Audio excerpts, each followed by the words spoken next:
Students. All right, we're going to start some renal physiology today. So I'm going to make some assumptions that you know a little bit about the general anatomy. So if you haven't watched the lecture on renal anatomy, please go do that first because you're going to need the base knowledge to understand what's going on here. So renal physiology, it is my favorite type of physiology, so this should be a fun lecture. I've got my old cartoon here of Charlie the Unicorn. If you have not seen his saga on the internet, it might be something worth revisiting. Charlie's problem is that he was lured under false pretenses and his kidney was stolen. So we're going to find out why kidneys are so important today. The major functions of the kidney is to excrete and remove wastes. So we already had the digestive system that was doing a pretty good job of extracting nutrients and absorbing them into our body. And we can also use the digestive system to remove solid wastes. However, one of the waste products that is particularly challenging to deal with is going to be nitrogen waste. So let's think about that. Where is nitrogen coming from the things that we eat? You know, we've got our macromolecules, so our carbs, our proteins, our lipids, right? Those things are kind of our big building blocks of the foods that we eat. And what happens is nitrogen waste is abundant in proteins because we know some amino acids contain nitrogen, right? And the issue with that is that nitrogen waste is really hard to get rid of. It has to be diluted in some quantity of liquid water, right? So that's why we have to pee and poop because the digestive system just simply can't handle processing that nitrogen waste from the proteins that we consume in our diet. So got to get rid of those. So we have to eliminate and discharge wastes that way. And there's going to be other things in addition to nitrogen that we'll find in urine. And there's some things that, you know, kind of go in and come back out, and we'll just go through this whole process together. The other thing, because there's such a fluid component to this waste that we're getting rid of, the urine, this is a great place to dump extra water if we are, say, overhydrated or we're out of fluid balance. Okay, so, you know, maybe our blood pressure is really high, and one way that we can drop our blood pressure is to take some fluid out of the blood, right? And that's something that the kidneys can do for us. Conversely, if our blood pressure is too low, right, and we're dehydrated, perhaps we need to drink something to increase our fluid volume and maybe decrease what's going on at the kidney. So there's a lot going on there. There's also salt ion balance. So again, what are our favorite kind of ions? Sodium, potassium, we're going to throw chloride into the mix. So those are kind of our favorite physiology ions.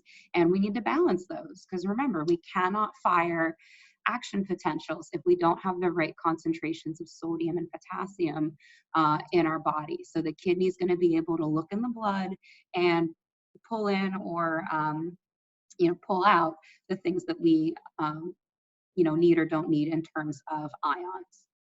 And the last thing, pH balance.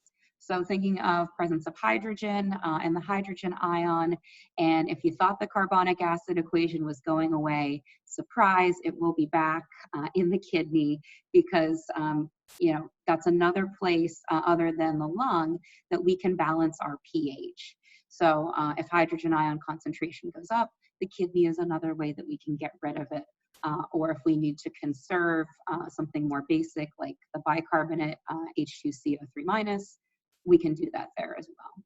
So we will get to that. The first part of this video is just going to deal with kind of how we basically turn blood into the next step, which is going to be filtrate. So it's going to be kind of a long road before we get from blood all the way to something that looks more like urine. But essentially, we are going to talk about how we make urine from blood. So this first lecture is going to deal mostly with, you know, how we make the filtrate and what's going on at that level. And then, you know, there'll be another lecture where we talk about tubular fluid and another lecture where we talk about urine.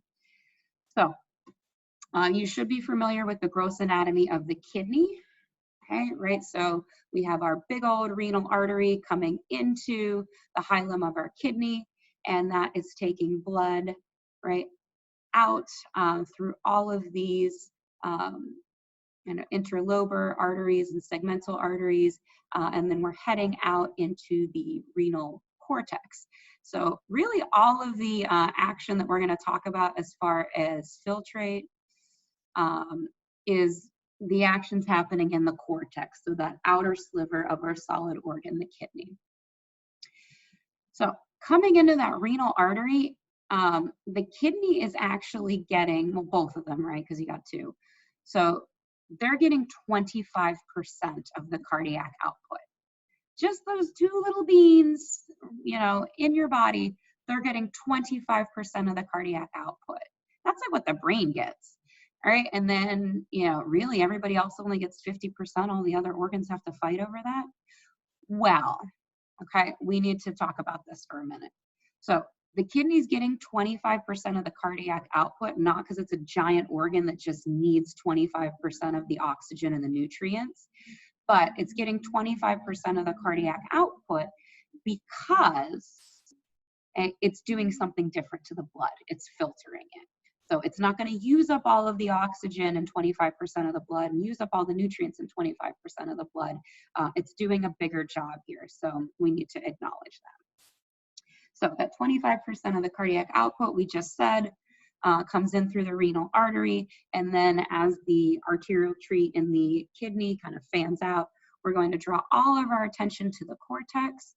So let's just follow this figure here, and we can see that coming off of these little cortical radiate arteries, right, these little Homer Simpson hairs that are coming up, from there, off of the cortical radiate arteries, we can see these little balls kind of hanging, you know, off of that structure there. And those are going to be called glomeruli or glomerulus if we want to talk about one of them. So that's where we're going to focus our attention today. So don't lose the forest for the trees. Make sure you've watched that gross anatomy, because we're just going to be dealing with really teeny tiny stuff in the cortex here. All right, so what's going to happen within the kidney? So we are going to be able to basically filter the blood, and then that's going to filter like everything. But then we kind of need to cherry pick the good stuff back out. Like, oh wait, we needed sodium. We got to pull it back in, and if we're going to have to maybe put some things in there that didn't get filtered out, like a big old, like maybe we're taking antibiotics, so big old vitamin antibiotics, something like that that was too big to filter. So within that, you know, as we go from filtrate at the level of the glomerulus, we're moving into something called the nephron. And the nephron is also known as the renal tubule, and this is where we're going to make all of those adjustments. So the purple structure on here is, again, what we're going to spend a lot of time talking about. And so this is going to reabsorb nutrients. The reason we say reabsorb is because you already absorbed them once in the digestive system. You already got all of those nutrients and ions into your body once, and then we've done this wacky thing at the kidney and filtered some of the good stuff back out. So we need to immediately cherry pick the good stuff back out and reabsorb it a second time in the kidney. And then we'll talk about, as you move through the renal tubule, different parts have different jobs. So we'll talk about how things are going to be able to be adjusted. So if pH is a little bit out of whack, or if total body water is a little bit out of whack, if we're dehydrated, you probably are. Most people are dehydrated. We're going to deal with that. Okay, and then we'll talk about how we kind of pass on from the filtrate to the tubular fluid to the urine. Again, it's going to take a couple lectures till we get there. And then finally, we can collect the urine with, you know, those gross anatomical structures, the ureters, and send them to the urinary bladder. So let's focus on these three major processes and look at this ridiculously oversimplified diagram of a nephron and the glomerular capillaries, and then we'll look at the real stuff. So there are three things that we are doing. So number one is glomerular filtration. Okay, so the number one on this figure is happening here. So again, 25% of that cardiac output coming into the kidney, arterial tree fans out, so then a small little portion is getting delivered to each tiny little glomerulus. Again, if we need to go back, I'm talking these tiny little red balls. That's what we've blown up on this picture. So we're looking at one of these tiny little red balls hanging out in the cortex. So those are the glomerular capillaries. So some of the blood, the liquid components, are going to be forced out of the blood, and then it's going to go into the renal tubule, also known as the nephron. Okay, so we're going to filter some stuff out. We don't filter everything out. We never wring anything dry. Okay, so some of the blood's just going to go back on its merry way and do other blood things. But, and we want to focus on the filtrate. So some of that fluid component of the cardiovascular system is coming out. Then what we will do as we move through, right, our nephron, our renal tubule, we're going to have some reabsorption. So that's indicated by these blue arrows, and note the direction of the arrow, right? We're taking things that we just filtered out and we're reabsorbing them back into the blood. So again, we're real non-specific at the filtration membrane, and we filter everything out. And then as we go through the renal tubule, we're like, oh wait, we needed sodium and potassium, we needed glucose, right? And we pull this stuff back in. So that's the reabsorption process. The third process is tubular secretion. So again, remember, you know, this filtration membrane, maybe not everything we wanted to get rid of came out. Maybe it was too big. Maybe it was like a big old vitamin or an antibiotic or something like that. So we have an opportunity in the later stages to secrete things. So to take things from the blood outside of the filtration membrane and stick them in the renal tubule. So focus on those things: filtration, reabsorption, and tubular secretion. All right, now we're going to pay a little bit more attention to our renal corpuscles. So again, those little red balls, right, the glomerulus there, that is our specialized knot of blood vessels there. And we're going to take a look at that and see why are these blood vessels different from blood vessels in the rest of the body, and how does their structure relate their function.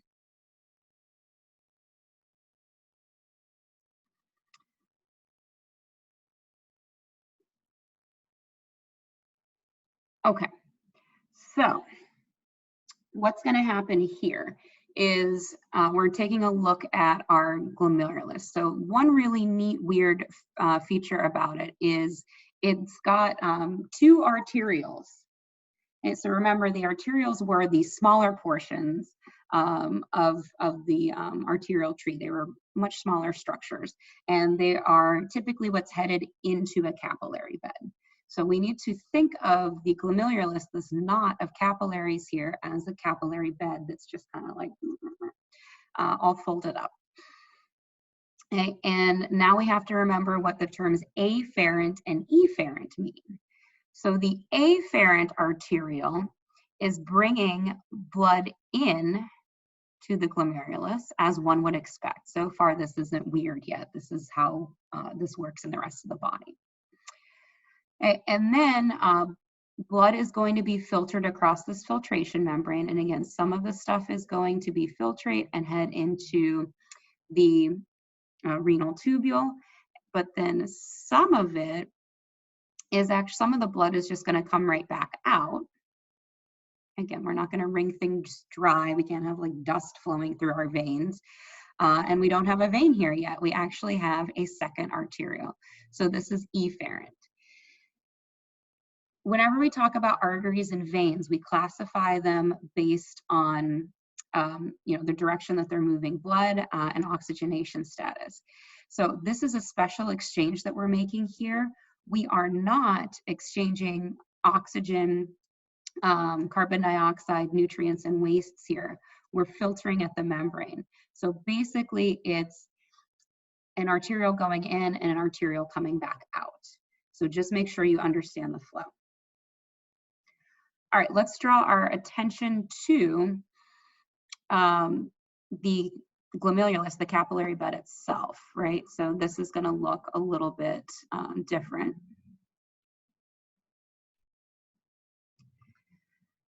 Okay, so we're describing these capillaries as fenestrated.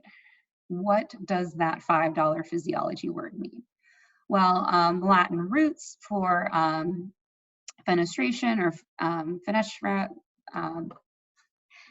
fenestrations, that is meaning kind of little portals or windows. So these capillaries have little windows in them, which makes them much leakier than any other capillary.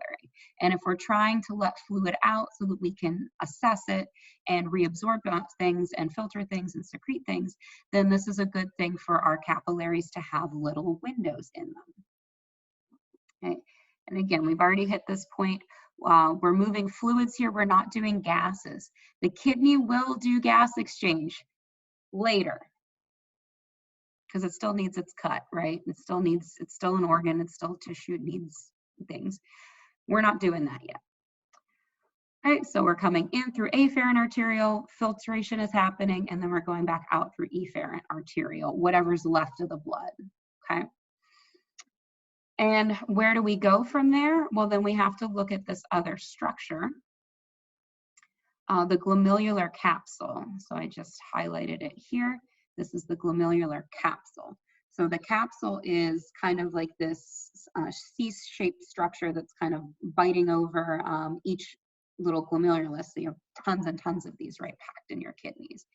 And this is where we're first going to collect the fluid that isn't going back to the cardiovascular system, that's going to become our filtrate.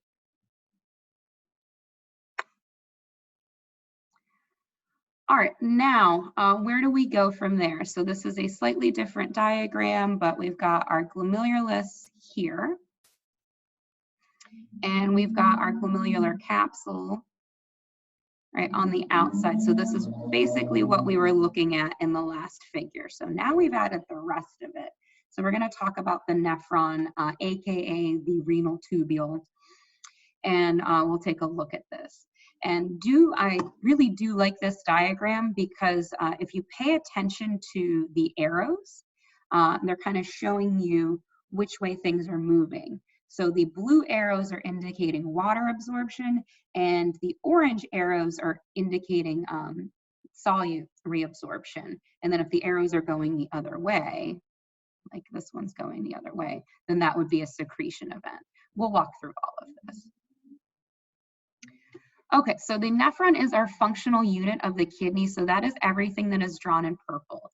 So basically the glomerular capsule that we were just talking about, plus all of these parts. So you've got one part, two part, a third part, right? And then the capsule was 4. Okay, and then that's the nephron. And then there's another piece on here that we need to address. So the nephron is the functional unit of the kidney, which means we can't tear it down any further than this structure here, which is multicellular. It's got lots of parts and pieces, and still say that it does what the kidney does. So this is our functional unit, much like a neuron or a sarcomere, so on and so forth. Okay, so this is going to adjust the filtrate composition. So remember, again, we filtered fluid out of the cardiovascular system across those capillaries, but now we need to reabsorb things and we need to secrete things. So we want to reabsorb the useful things like water, nutrients like glucose, if there's any loose amino acids in there, ions. Again, our favorite physiology ions are sodium, potassium, and we're going to add chloride to the list today. And then again, we can secrete anything we don't want to use. The final result will be urine. So let's address the parts here. And, I highly recommend that you kind of label along. And this is one thing that, you can do at home studying, pause the video and, draw a nephron. So we have the glomerular capsule. So we've already addressed this portion here.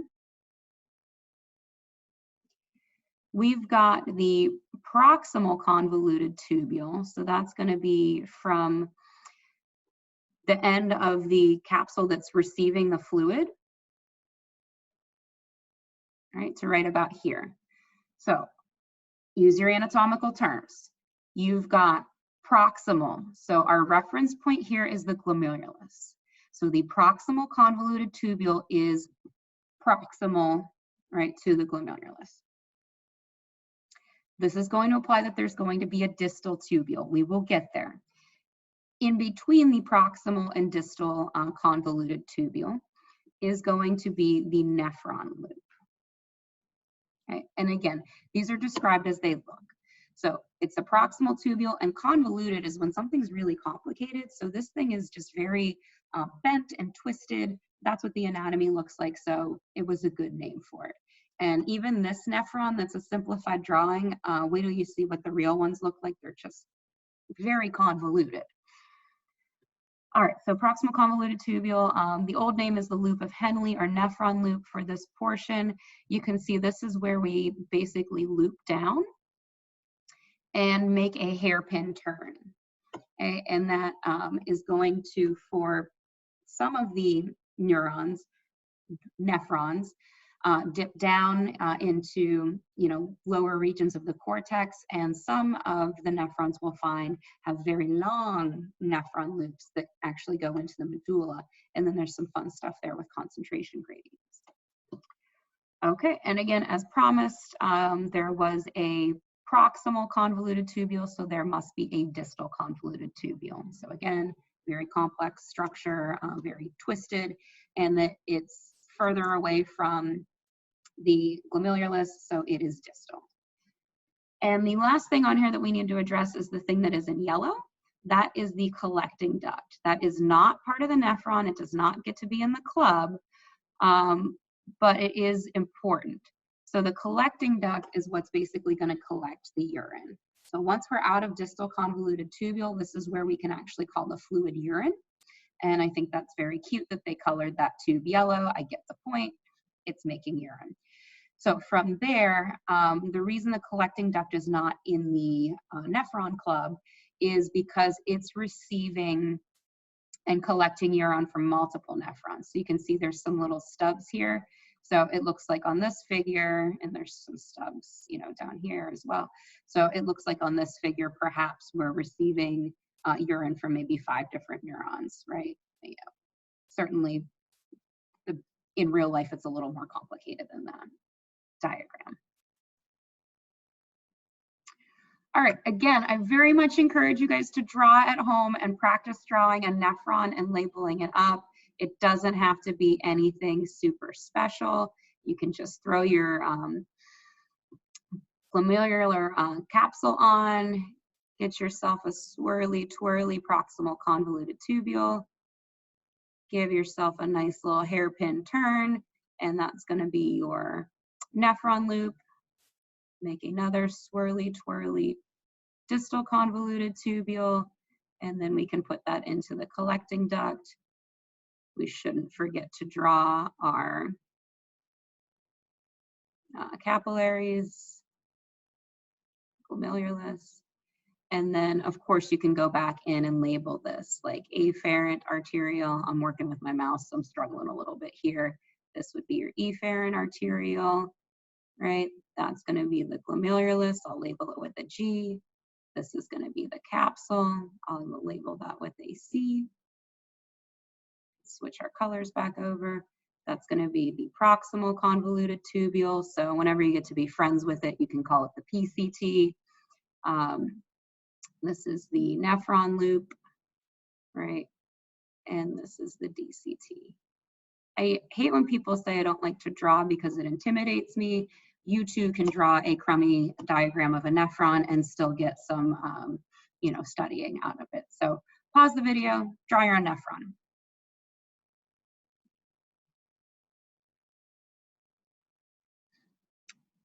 Okay, now that we have a little bit of a handle on the nephron and those structures, I want to go back to the filtration membrane, and we need to hash out kind of some concepts here and do a little bit of physiology. So we need to talk about fluid movement, we need to talk about permeability, what's going on here, and how do we decide what gets filtered out and what stays in the blood. So we describe our filtration membrane as semi-permeable. So here's just a little segment of like a little chunk of a glomerular capillary, okay, that we've kind of pulled out. So again, if you need to go back to the pretty artwork, right, we were working in here, so we've just taken a little chunk of this guy out so we can further examine and look at some of the microscopic anatomy here. So why is it semi-permeable? Well, because we have you know, these different structures here, and basically we're working on kind of a size exclusion things. So big stuff will stay in the blood, and little stuff will be able to get through the holes in the filtration membrane. So one, we've already mentioned the fenestrated capillaries. So we're kind of going from in to out, deep to superficial. So if we take a look here, there's our fenestrations. Again, you can think of them as portals or little windows. They're calling them pores on this particular figure. So these capillaries are leakier than your average capillary. Now, it's not just the capillary, you know, we know how things are set up. So there's going to be a basement membrane in between that capillary and the next cellular layer. So the next cellular layer that's on here are these cells called podocytes. So pod is going to translate to like a foot. You know, think of like a cephalopod, like an octopus. It's basically a head and a foot. So these cells are basically cells that have feet. So you can see all of these little feet coming off of the podocytes. And we can see that these little feet are interdigitating. And there's a little bit of space in between them. So we're going to call that a filtration slit. Okay. If we took a little transverse slice of this and then wanted to look at it over here in this cartoon here, we can see it a little bit more clearly. So again, we can start on the capillary side. This is the direction that fluid is moving. Okay, so blood will, some of the components will make its way through the fenestrations, slip through the basement membrane, and then we've just got to wiggle through a filtration slit in between the feet of the podocytes. Right, so again, we've basically made some holes here, and big things will not be able to get through the holes, and little things will be able to get through the holes. Okay, now what drives flow and moving things through holes? Pressure. Okay, so you know, if you were with me on the cardiovascular system, we're coming right back to pressure driving fluid flow. Okay, so we got to think about a couple of things. We've got to think about the blood pressure on that fluid and what is helping to push that fluid into the capillary, but then we also have to think about that size exclusion principle. If some things like big old red blood cells and big old proteins are too big to fit through the filtration membrane, we can't just leave, you know, dry solid components in the cardiovascular system. So we have to keep an appropriate amount of fluid so that blood cells and proteins that are getting left behind and don't get to be part of the filtration party, so that they will be able to remain in that liquid component. So there's going to be kind of this push and pull of which way does the fluid move. So there are a number of pressures. Some are pushing in the direction of moving fluid out of the capillary and into the glomerulus, and some are pulling on back. So we need to add all of these up and come up with what is known as the net filtration pressure. Okay, so consider the first pressure. So hydrostatic pressure in capillaries. Hydrostatic meaning the water pressure, the fluid pressure here. So this is blood pressure. Okay, so if you just want to say, I don't need to learn a new term, I just want to call this blood pressure, this is blood pressure. And then let's consider what that is. So if we look on the diagram over here, our hydrostatic pressure is going to be 55 millimeters of mercury coming out of the afferent arteriole. If you remember what blood pressure was in a regular capillary, you should go, oh, that's kind of high. And that is very true. So again, the kidney is very specialized here. So what's going on here is that blood is coming in, it's got that pressure. In the systemic capillaries, the pressure is about 35 millimeters of mercury coming into a standard capillary bed. So we can see 55, you know, it's coming in hot. And this is good because we want to favor filtration pressure, right? We want to favor moving fluids out of the blood so that the kidney can do its job. All right, but, right, there are opposing forces here, okay? We can't just send, you know, dry blood cells and proteins back. So, you know, we think of the pull that those proteins and red blood cells that don't get to go across that filtration membrane, we think of those as the colloid osmotic pressure. So colloid is sometimes a word that's synonymous with proteins and things like that. So with that, what we have to consider is, right, we need to pull some fluid back in. So this is the osmotic pressure here, and it's going to be 30 millimeters of mercury. Okay, so that's actually a big opposing force. So again, we've got that efferent arteriole. So, you know, anything that remains in the capillary gets pulled back in, right? That's basically, you know, going to be comprising some of that pressure that we're leaving with. So it's pulling fluid back into the capillary. And then finally, we have to consider the hydrostatic pressure of the capsule. So as we start to push fluid into the capsule, that capsule is going to start to push back. I like to think of this if you're packing a suitcase for a trip. And at first, it's very easy to pack it for a trip. You start to throw in your clothes, your shoes, your toiletries, and then you're like, oh, wait, but I want, I don't know, something else. And then you start to throw in another pair of shoes, another hat, and then the suitcase is kind of overly full. And then you're trying to get the lid on the suitcase and zip it up, and that suitcase is pushing back at you. So you can think of the capsule like that, as at some point it's a full suitcase and you can't get any more fluid in, it's pushing back. So we need to take a shirt and some socks and a pair of pants out. We've overpacked for our trip. So this is also going to push fluid back in. So I've marked these on here, right? Hydrostatic pressure out, so out of the capillary, filling up and making filtrate. And then the other two pressures I've kind of marked here as in, because they're pulling fluids back into the capillary. So if you add all of those pressures up, so we had, right, 55 millimeters of mercury, and then we're going to subtract the other two out. So if we, because they're going the opposite way. So minus 30, right, minus 15 was our last pressure, and they're gonna go ahead and give us a grand total of 10 millimeters of mercury. That is our net filtration pressure. Okay, so only 10 millimeters of mercury is the pressure going into the tubular fluid. That's a pretty wimpy pressure and it's pretty low, but if you think about the fact that you don't just have one little glomerulus, right? If we go all the way back to the gross anatomy, right? We've got all of these guys lined up in the cortex, lots here. This is a 2D image, so imagine it 3D, imagine you got two kidneys. Even with a wimpy blood pressure or fluid pressure here of about 10 millimeters of mercury, that's still enough to keep this process going, and that's good for us.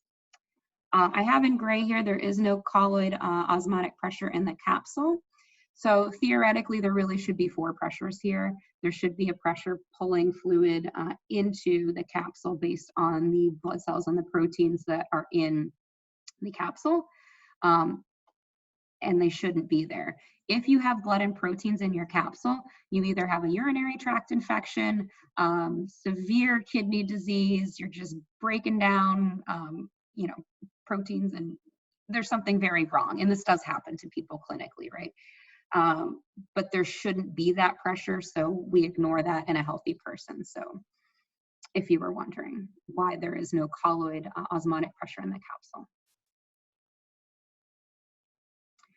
All right, now we need to talk about the GFR. This is the glomerular filtration rate. So again, we were just looking at, one little wimpy glomerulus here, but if we add up all the glomeruli across both kidneys, we actually get some pretty impressive numbers. So good job, kidney, putting up these numbers. Okay, so we are producing 125 millimeters in 1 minute of filtrate fluid. If we math that out and look at the end of the day, that's 180 liters of filtrate that we are producing per day. Do you pee 180 liters a day? Okay. Think about if you need a visual for like a liter, most people, if you go to the grocery store, you buy like a 2 liter of soda, that's like the big family size, or maybe you buy like an individual 1 liter of soda whenever you go out. So 180 liters? That's crazy. You don't pee that much. How much do you pee in a day? So most people pee about 2 liters a day. So what do we do with 180 liters of filtrate, and how do we end up with only 2 liters of urine? So the answer is, again, that we're going to reabsorb a lot of this. So it seems like a crazy method to basically throw a bunch of stuff out only to reabsorb 98% of it. But that's what we're going to do.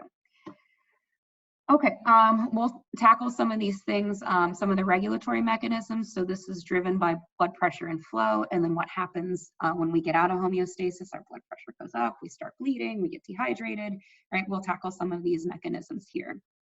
And then again, just to kind of put some of these numbers into perspective, how much blood do the kidneys receive, right? 20 to 25% of our cardiac output. And again, if you don't remember what cardiac output was, it's heart rate times stroke volume. So you're typically moving like 5 to 6 liters of blood a minute. Okay? And again, if you kind of process that out and double check the numbers, right, you will see that that does work out to 125 mils a minute. Right? That's going to be what's headed to the kidneys. Okay, so the answer to the question, how much urine is produced in a day, about 2 liters. So, we ask what happens in the nephron. There's going to be a lot of reabsorption. Before we get to the reabsorption, which will be the next lecture, I want to talk about the regulatory mechanisms. So how do we regulate GFR? So there are 2 main mechanisms. So we have basically an intrinsic control. So that's going to mean a mechanism that is within the kidney itself.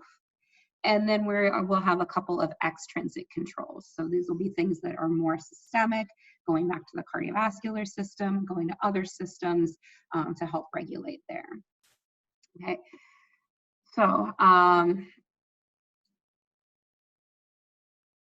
this table is really nice because it hits all of the mechanisms and it's nice and concise here.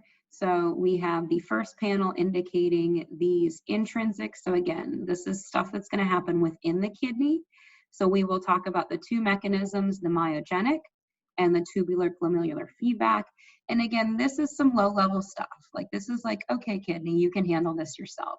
So whenever your mean arterial pressure is somewhere between 80 and 180 millimeters of mercury, the kidney will take care of these small homeostatic imbalances and fix it for you. When do you got to call in the big boys? When you got to call in cardiovascular system, like sympathetic nervous system, when you get the lung and the liver involved, all this other stuff happens. Whenever we get really out of whack, so super dehydrated, bleeding to death, or just insanely high blood pressure, we will deal with that via either our good old friend, the baroreceptor reflex, and then there's a second one that's hormonal that's got 3 parts, the renin, angiotensin, aldosterone mechanism. So let's take the intrinsic first and do those 2 mechanisms, and then we'll come back around and do the 2 extrinsic. So myogenic mechanism and tubular glomerular feedback. I just love saying tubular glomerular, it's fun. Okay, so first mechanism, intrinsic, this is myogenic. So we need to look at a slightly more complicated diagram of our glomerulus and renal capsule, right? So I wanna not pay a ton of attention to the capillary, but you wanna draw your attention to the afferent arteriole, the efferent arteriole, and then this juxtaglomerular complex. Again, that's a fun one you should practice saying at home. So within the juxtaglomerular apparatus, so we have to take a look at what this is. So this is actually part of the nephron. So this is a more anatomically correct nephron.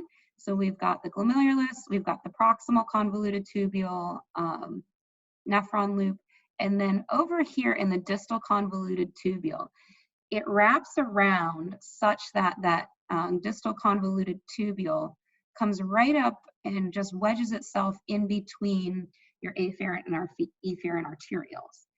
And what this is basically doing is, this is the end of the line in the distal convoluted tubule. And in being in close proximity to the start of it, basically coming from the afferent arteriole, we can communicate back from beginning to end. So the end can say to the beginning, hey, blood flow's a little too fast and I'm missing some of the good stuff. Can we slow it down? Or blood flow's a little slow. Can we pick it up? So we're getting feedback from the end to the beginning. So whenever we're in the juxtaglomerular complex, we need to pay attention to the macula densa cells, and then also some of these granular cells. Okay. So what's going to happen here, right? If in our myogenic mechanism, so what's going on here is that, sorry, we need to, okay, these guys, no, we're good. Sorry. So basically what's happening here. So we will focus on first the afferent or efferent arteriole, and then we'll go back and look at these components here. So sorry, I got a little bit out of order there for a second. So myogenic mechanism, intrinsic. Blood is coming in through the afferent arteriole, and through that myogenic mechanism, basically what happens, if blood pressure gets higher than that 55 millimeters of mercury that we anticipated, it's going to press on the walls of the vessel. And the vessel will react. So the vessel, when blood pressure is really high and pushing back out, that tends to make the vessel kind of push back a little bit itself with its own smooth muscle. So through this first mechanism, it's just the vessel. So I'm sorry, I introduced the juxtaglomerular apparatus a little bit too soon. So blood comes in, blood is giving too much pressure here. So that's going to cause the afferent arteriole to constrict. If we constrict, that's going to affect flow. So if we've increased, right, our vascular resistance here, that's going to, reduce the flow into the glomerulus. Basically, that will slow things down a little bit, because if blood pressure is too high and that net filtration pressure is greater than 10, we're going to miss good stuff as it flows through the rest of the nephron. So we don't want it to be like Lucy in the chocolate factory where there's like way too many chocolates and she can't wrap them fast enough. So this is a place where blood pressure is too high or the flow is too quick, right? We can say, and slow it down a little bit. And the opposite is true is if blood pressure decreases. So we can get the afferent arteriole to dilate, let a little bit more fluid in, and we can speed things up a little bit and increase flow that way. Right, so flow is down to compensate for the BP increase, and then flow is up to compensate for the other mechanism. Okay, now is when you actually need to know about this thing here, the juxtaglomerular complex. So introduced that a little bit too early. So in here, again, we've got this idea of the end of the line talking to the beginning of the line. So we've got the distal convoluted tubule all the way at the end. It's got these special macula densa cells. And again, it's the nephron's folded in on itself, so that is right flush up against afferent and efferent arteriole. So the macula densa is looking at the fluid that is moving through. And whenever we're in the distal convoluted tubule, we should have almost the composition of urine, and we should have an appropriate concentration of sodium, potassium, chloride, and things like that. So it's keeping an eye on sodium chloride. Okay, so if there is an appropriate concentration of sodium chloride, all is good. If the GFR is too high, you know, again, this is kind of the Lucy and the Chocolate Factory example. Everything's moving through a little bit too quickly, and we're not going to be able to reabsorb the good stuff. So that is going to cause the macula to release factors that are going to cause vasoconstriction. So we will clamp down on the artery, let less blood in. That's going to slow down blood flow, reduce flow, and then that will give us more time to increase sodium and chloride absorption until we get back to normal. If the GFR is too low and you have a really low concentration of sodium and chloride moving through, then we need to pick up the pace a little bit. So we will get the afferent arteriole to cooperate and dilate. That's going to increase flow, right? And that should reduce sodium chloride absorption because now it's going to move through a little bit quicker. Okay, back to our summary slide. So we have checked off myogenic. That's really just within the arteriole itself in response to blood pressure. We've done tubular glomerular feedback. So basically the distal convoluted tubule communicating sodium chloride concentration back to afferent arteriole. And this is stuff that the kidney does on its own to just keep you in that homeostatic window. Extrinsic control. Let's do those. Okay, so these are going to be more extreme situations. This is just not a little, you know, issue. This is a big issue. So typically what we're doing here with the sympathetic nervous system, if we get into a really high stress response and we have an issue here where we have, you know, we need to regulate blood volume. If there's a problem here, that's going to activate the baroreceptor reflex. Okay, so again, this is typically a situation where blood pressure is, you know, dangerously low. We're bleeding to death. We're super dehydrated. So releasing circulating epinephrine, that is going to trigger that mechanism to get the heart to beat faster, right? Vessels to kind of clamp down, try to raise blood pressure, and that will affect the kidney as well. So that's one mechanism we can do. I'm not going to go the whole way through it again because we've heard this story before, right? Renin-angiotensin-aldosterone, this is one that's new to you. It's actually incredibly complicated, so I'm just going to do real simple. Okay, so with the renin-angiotensin mechanism, again, this is something that, you know, we've got super low blood pressure. This is problematic. So if blood pressure is really outside of the window that the intrinsic mechanisms can deal with, we need to activate the granular cells. So that was that other cell type. Granular cells, right, that we can see that were associated with our renal corpuscle there. And they're going to release a compound called renin, right? And then this is going to work via a hormone method. So let's go over to this figure. So the granular cells have just released renin. And so that's going to travel through the blood. And I love how they've already simplified this mechanism a good bit. A cascade happens. So there is a signaling cascade. Stuff happens. You don't want to even know how many organs we have to go to get from renin to the last hormone here, angiotensin 2.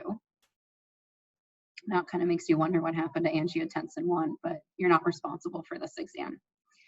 Okay, and then angiotensin 2 is a very powerful vasoconstrictor. So systemically, this is going to get vessels to constrict and help bring blood pressure up. The other thing that it's going to do is it's going to communicate to the adrenal gland, and specifically the adrenal cortex, and specifically get the adrenal cortex to release aldosterone, right? So the zona glomerulosa, right? This is going to be dealing with hormones that are going to increase sodium and chloride reabsorption. Your mantra with the kidney, you should always say water follows salt. So if we have this low blood pressure crisis, if we reabsorb some salt, we can reabsorb a little bit more water. And then in addition to the systemic vasoconstriction, we can get our fluid volume up a little bit and try to raise our dangerously low blood pressure. Okay, so, right, sodium absorption, water follows salt, blood volume goes up, and we get our systemic blood pressure up. Yay! Okay, the only reason I slightly regret kind of glossing over this cascade here as they do in the figure is because I didn't get to talk about ACE inhibitors. So angiotensin converting enzyme, that's part of that cascade that we just ignored. But if you are working clinically and you hear one of your patients say, oh, I'm taking an ACE inhibitor, that's probably someone that has chronic hypertension and their blood pressure is too high, which is, we know, is damaging to the heart and can stress the heart over time. So if your patient is not healthy enough to get their blood pressure down through diet and exercise, this is a pill that you can take to reduce vascular resistance, right? Because it's an ACE inhibitor. So basically, if your patient is taking this, an ACE inhibitor, we'll stop at renin and we won't be able to do the rest of the pathway. So I just wanted to throw out a clinical example for you. So ACE inhibitors would make this mechanism not work. And then this is just a nice summary slide. So the green chunk in here was what was just on the last page with that mechanism. We've got kind of the baroreceptor reflex represented over here. We've talked about tubular glomerular and the myogenic. So if you wanted to see all of those in one figure, there it is, a very nice summary slide. Okay, that is enough for this particular lecture. We will pick up with reabsorption in the kidney in the next one.